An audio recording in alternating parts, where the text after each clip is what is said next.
ruins of the old Coventry Cathedral is a sculpture of a man and a woman reaching out to embrace each other. The sculpture was inspired by the story of a woman who crossed Europe on foot after the war to find her husband. Casts of the same sculpture can be found in Belfast and Berlin, and it is simply called reconciliation. Reconciliation is the peaceful end to conflict, and we were reminded of this in August, when countries on both sides of the First World War came together to remember in peace. The ceramic poppies at the Tower of London drew millions, and the only possible reaction to seeing them and walking among them was silence. For every poppy, a life, and a reminder of the grief of loved ones left behind.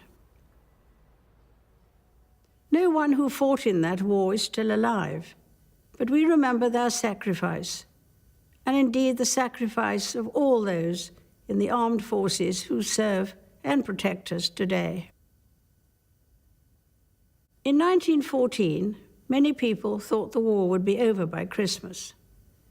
But sadly, by then, the trenches were dug and the future shape of the war in Europe was set. But as we know, something remarkable did happen that Christmas, exactly 100 years ago today. Without any instruction or command, the shooting stopped and German and British soldiers met in no man's land. Photographs were taken and gifts exchanged. It was a Christmas truce. Truces are not a new idea.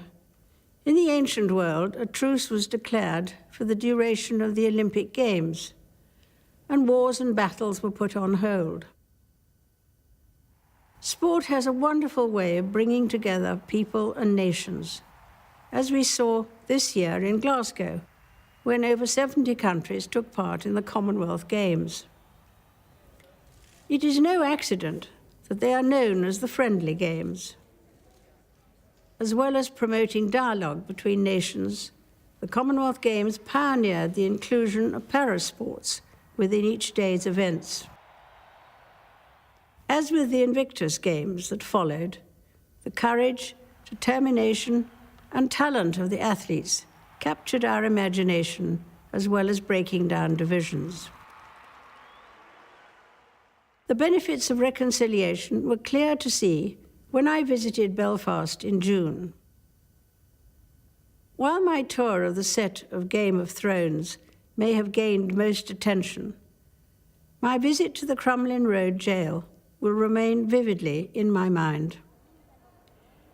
What was once a prison during the Troubles is now a place of hope and fresh purpose.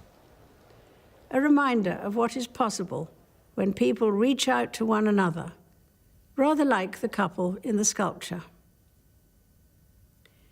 Of course, reconciliation takes different forms. In Scotland, after the referendum, many felt great disappointment, while others felt great relief. And bridging these differences will take time. Bringing reconciliation to war or emergency zones is an even harder task.